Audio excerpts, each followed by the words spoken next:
So one of the key examples, actually I'm just going to write this down.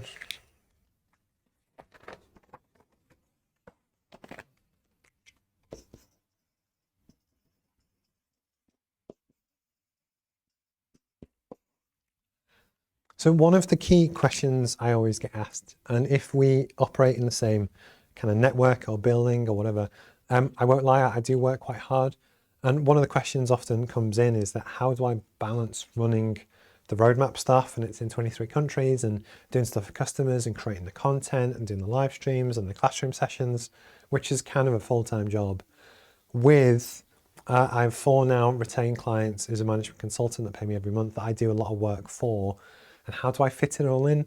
And the truth is a lot of kind of years of practice to kind of get to that point, but it's a valid question. And then likewise on the 7 a.m. classroom session that we do on Thursday mornings, which again, you're more than welcome to kind of join. One of the chaps on that has been working super hard with his client. He's also a consultant for an engineering firm. And what was quite clear was that actually there's a fine balance between working hard and having it sustainable and actually working yourself to death and almost having a breakdown. And it's really funny because if you want to be as productive as possible, you arguably have to find that tightrope and walk that line as best you can without going too far. So what I wanted to do, without any kind of hyperbole or bigging things up, just talk honestly about the hours that I do, just to give you a feel for the amount of time and effort that goes in. But then likewise, every week I try and document what I'm doing and how it works so that, in 5 years' time, 10 years' time, I can almost look back and see how things have changed and how things have evolved. And even then, it was only yesterday I looked back at the first ever live stream I did from my spare bedroom, where I interviewed a lady called Ashley King. And the quality difference between then and now is massive. But that's only a year. And it's that kind of thing of just, generating cash, reinvesting back in, that I just wanted to give an honest kind of opinion and stuff where I'm at. So, okay, I'm going to start with Mondays. So most days I tend to start at 7:30 and work until 5, probably 5:30 or 6. And actually I do that most days. I tend to take about half an hour for lunch. This office is 4 minutes from my house.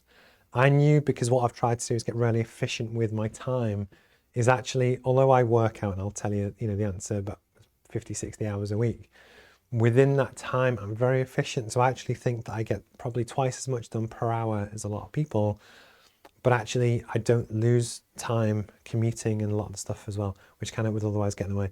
So basically on a Monday, I do 7:30 till 5 or 6, depending. I also used to do all of my own video editing, which I now outsource,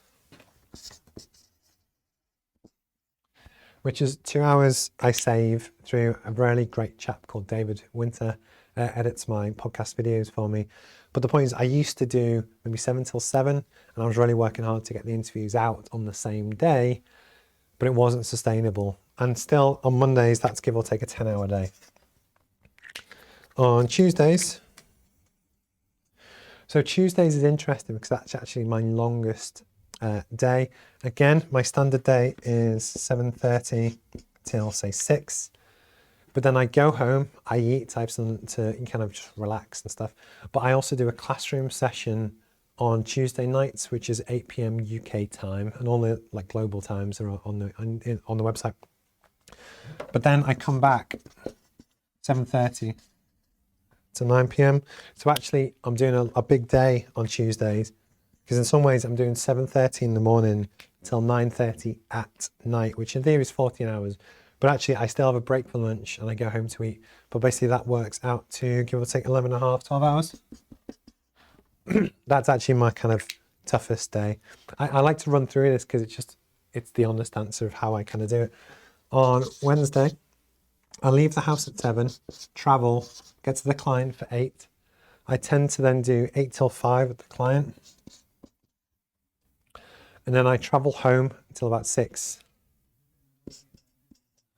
And actually I play basketball on Wednesday night. So that's the one thing that's it's my kind of exercise gym kind of thing. And basically, so my time on a Wednesday is give or take that, which is my 9 hours. Thursdays. So Thursdays is interesting just because my basketball training doesn't finish till 10 p.m. on a Wednesday, and I tend to go to bed at like 9 o'clock anyway, so that's a late night for me. But then actually start at 7 a.m. But actually I get in at 6:30 to set up for the 7 a.m. session, because actually we do a live classroom session, and that's aimed for people in the Far East and basically people in Australia, people in different time zones, so that it doesn't matter where you're based in the world, we've got a classroom session for you. And then in terms of actually making it work, it's for me as the entrepreneur, I guess, to make the sacrifices in terms of how hard I'm working and what I'm doing to really give you what I believe is the best thing I can. So I actually start at 6:30 and tend to work again till 5 or 6, depending on how tired I am. And basically that works out to, again, about 10 hours. It varies, but it's give or take that.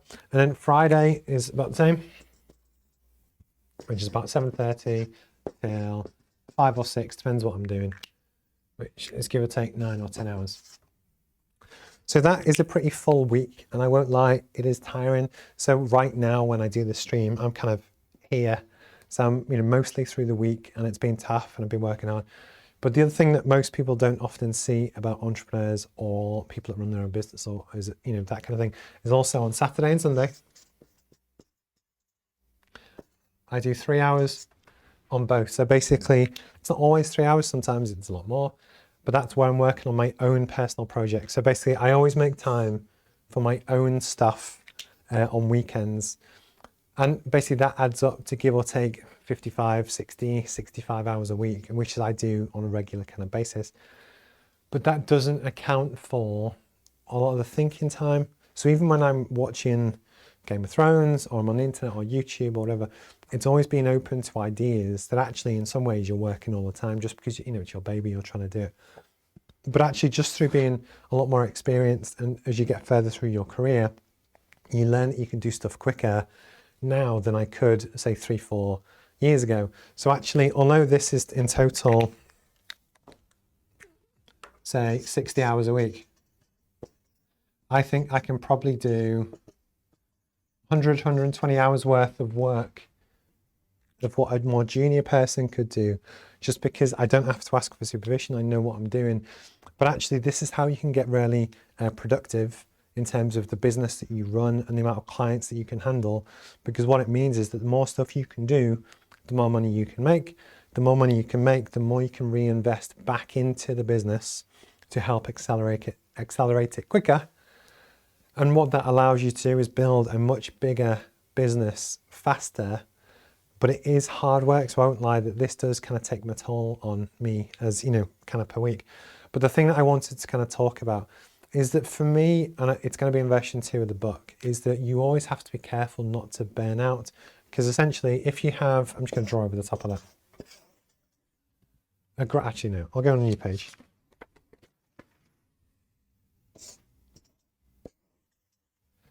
What we're looking to do, just in terms of personal performance, in terms of your business and mindset and stuff, is find something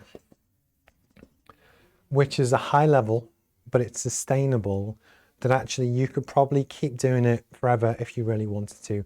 In the example of marathon running, most runners could probably run a 4-minute 30 mile, maybe a 5-minute mile if they really went for it. But they could probably do that for 1 mile and then they're toast. If you want to run 26 miles or 100 miles, if you're David Goggins, you need to find a pace which works for you that you can actually manage over time. Where I'm kind of at the moment is basically I'm operating beyond that level. So actually I'm probably doing this where actually I'm working really hard, but I'm doing it for a reason, is that the money that I can earn through working hard, it's not sustainable. So basically if this was performance, that's time. Because I'm working really hard, I know that I'm 38 now, I could probably do this for 4 more years, 2 more years, without it massively affecting me. As where when I was in my early 20s, you can actually work harder for longer because you have more energy, but it's not sustainable. But the difference is that when you're working harder, you get paid more, and you get paid more because you're doing more client work. But the reason why this is important is what I'm essentially trying to do. I'm going to do a different graph. Is that if you look at the investment profile for the business, my dream, and I say this every week, is to try and work 4 days a month. So I'll do my streams, I'll do the fun stuff, I might do some tech reviews, I would love to travel, but actually I need to build a business and a brand to a certain point that it's sustainable, it has followers, and it just kind of keeps going. But to do that is expensive and it takes a lot of time. So basically what I'm trying to do is you start off, you go through a hell of a lot of work to try and build the dream and pay for the dream, which is the important thing. But then actually once you have it, the amount of effort you need to sustain it drops off. So for instance, I'm looking to develop a new website and at some point an app that is a hell of a lot of effort to do. I've kind of already wrote the book, so that was a lot of stuff. But again, it's expensive to do. So because I kind of bootstrap my business and develop it myself, I'm working really, really hard at the moment, but it's only for a certain period of time to pay for everything I'm looking to do to create the sustainable momentum for the business. And then once I've done that, I'm going to ramp down my customers so I don't have to do such long hours, etc. Because that's the business that I want to build, but actually it's part of my plan. And what I want to do is just talk about how you should always have a conscious awareness that it's absolutely fine to change the amount of effort that you put in. If you're doing a marathon, for instance, your marathon training ramps up, you do the race, but then you can let it go because you've achieved the challenge. For this, if you've got a big goal and you're having to generate cash to get through it, or you've got a really big project, there's absolutely nothing wrong with working really hard to do it. Or arguably, even if you're working above your sustainable limit. But the point is, if you know it's for a short period of time, if you go too much, you could go bonkers and you'll burn out. So basically, performance over time. If you work too hard for too long, you will burn out. You'll have a breakdown. You'll quit your job. You'll lose your job. You'll lose your clients. And actually, it's not healthy. It's not good from a mental health perspective. What you want to do is find a performance where actually you can sustain that for a long time and you're happy with it. For me, that would arguably be a standard 9 to 5. 5 days a week would be a dream. Obviously, what I'm trying to do is get to the point where I work 4 days a month. That's the kind of the joke. But I know that I'm working hard at the moment, but it's just for a certain time period, which then I'm going to change. And what I wanted to do in this segment, because I appreciate it's 9:37, was just give an honest answer of what I'm doing, how I'm doing it. Because a lot of people that you see this all the time, they're in their business or career, they're working really hard, but because nobody ever talks about what they're actually doing and why they're doing it and the mindset behind why they're doing it, I think often people either feel trapped or they worry that they're underperforming or that they see people achieving certain things.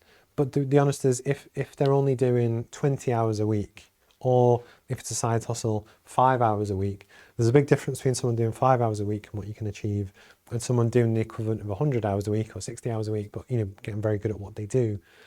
That's the difference between how fast you can grow a business. And the other variable is you can essentially grow a business much faster if you have more money, because more money allows you to invest in more things and better kit and more advertising and whatever. That actually, in your core business, if you're not really generating too much cash, it might take a lot longer to get where you want to get to. But again, there's so many different variables that I just wanted to kind of talk about this. And because the roadmap is aimed at smaller businesses, basically people under $50 million with up to 250 kind of employees, it's often difficult to learn these kind of things, but also, learn from people that actually do this day in, day out, in a way that, there's no, you don't feel bad. You don't feel bad asking any questions. You can ask stuff kind of anonymously. And then I'll always do my best to give you a genuinely honest answer about what I'm doing, even to the point where I know that at the moment I'm working too hard for it to be sustainable, but there's a reason behind it and what I'm trying to do. And hopefully I will kind of continue to share the journey. So I must admit, I think that was my last kind of topic for today. I really appreciate anyone that's kind of watched any of this. You can watch it all on YouTube, where it all gets kind of saved up. Twitter, Facebook, LinkedIn, Twitch. All of these separate things also go onto YouTube as their own video as well. So this one on how many hours do I work will be its own separate video. And that's good for two reasons. One, it helps spread the brand wider. So if someone's just interested in hours of work, they might find it. On the monetization front, the more views I get, the more money I get paid, which is cool as well. But again, within the comment section and the blurb bit on YouTube, with YouTube being the world's second biggest search engine, it's all good SEO, so it all points back to my website. And again, part of the dream is how you build the roadmap, how kind of make everything work together. And again, I like to share my journey, what I'm doing, because you might find ways to do it kind of better. And if you do, please kind of let me know.